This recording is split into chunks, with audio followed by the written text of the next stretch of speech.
En este video vamos a explicar otro ejemplo del momento de una fuerza en dos dimensiones. Tenemos este ejemplo del libro Mecánica Vectorial para Ingenieros Estática de BIR, novena edición. Aquí tenemos una fuerza de 800 newton que se aplica a este elemento y el ejercicio nos pide determinar el momento respecto al punto B. En esta ocasión vamos a utilizar la descomposición de fuerzas para determinar el momento de cada una de las componentes y al final vamos a sumar todos los momentos para calcular el momento total en el punto B. Descomponiendo este vector, pues vamos a tener aquí su componente X y por acá vamos a tener la componente Y de esta fuerza. Vamos a ponerle componente Y y componente X. Hay que recordar que para descomponer la fuerza, su componente X, magnitud de la fuerza, coseno del ángulo, componente Y, magnitud de la fuerza, seno del ángulo. Este ángulo debe ser el ángulo respecto al eje X positivo. Entonces vamos a identificar, nosotros vamos a tener en este punto como eje X por aquí. Y tendríamos por acá el eje Y.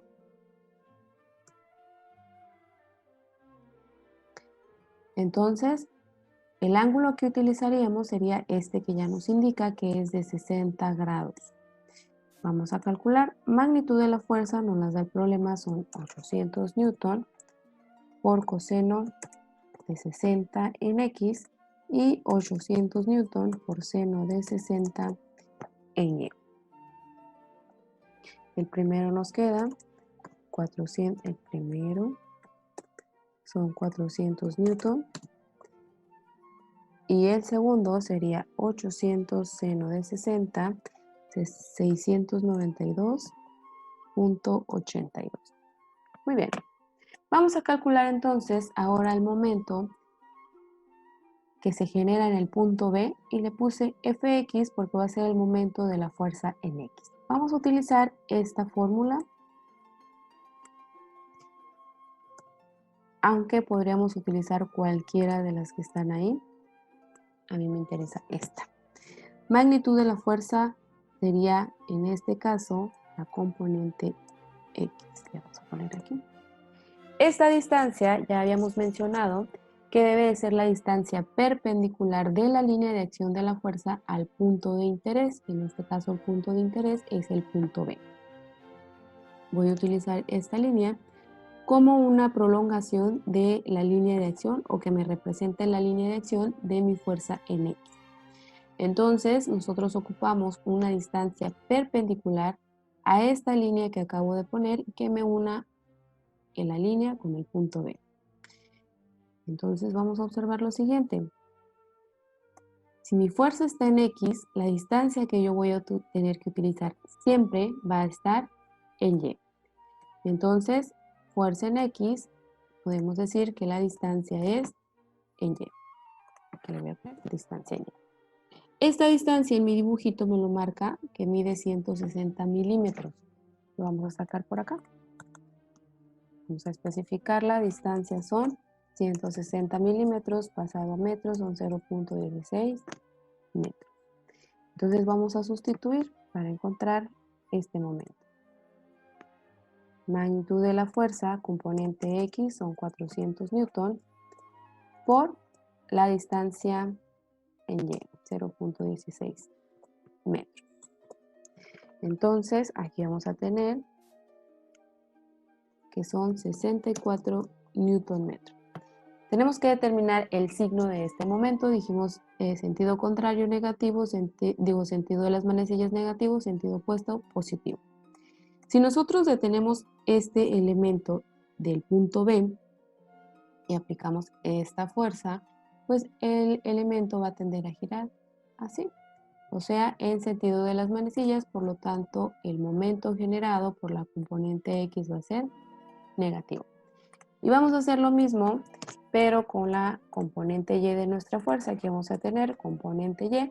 Y ahora, esta distancia, ¿cuál va a ser?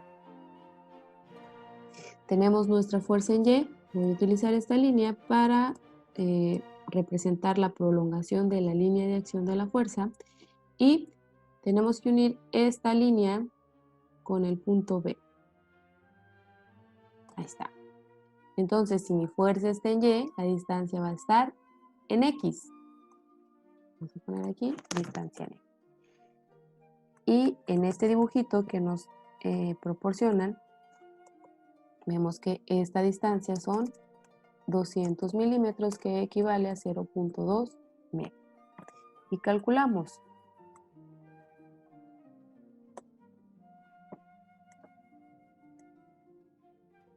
Aquí le vamos a poner el momento en B causado por la componente Y, la magnitud de la fuerza 692.82 y la distancia son 0.2 metros.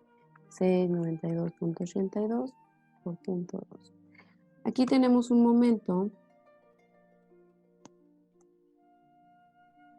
de 138.56 Newton metro. Ahora, otra vez, consideramos que el elemento está fijo en este punto y jalamos hacia arriba. Quiere decir que este objeto tiende a girar en la misma dirección, por lo tanto, este momento también va a ser negativo. Finalmente, nosotros vamos a determinar aquí el momento total en el punto B.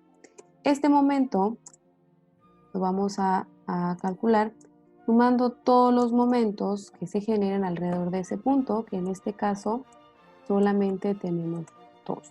Este momento más este momento.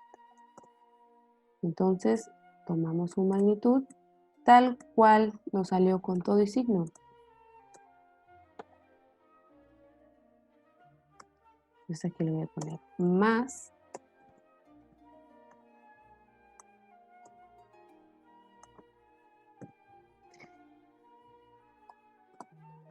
Vamos a sumar 64, 138, 56. Esto nos da un valor negativo de 202.56 Newton metro. Eso significa que el momento resultante que vamos a tener causado por esta fuerza en este punto es de 202.56 Newton metro y la tendencia del objeto es a girar en sentido de las manecillas del reloj. Si nosotros hubiéramos querido utilizar esta ecuación, pues hubiéramos tenido que determinar el vector posición. Recuerden que el vector posición es un vector que une el punto de interés, que en este caso era el punto B, al punto de aplicación de la fuerza, que es el punto A. Entonces tendríamos que haber determinado las componentes de este vector, que aquí en este ejercicio ya no nos daban. Es 200 en X, menos 200 en X y 160 en Y. Y solo hubiera sido necesario calcular el producto cruz y hubiéramos obtenido el mismo resultado.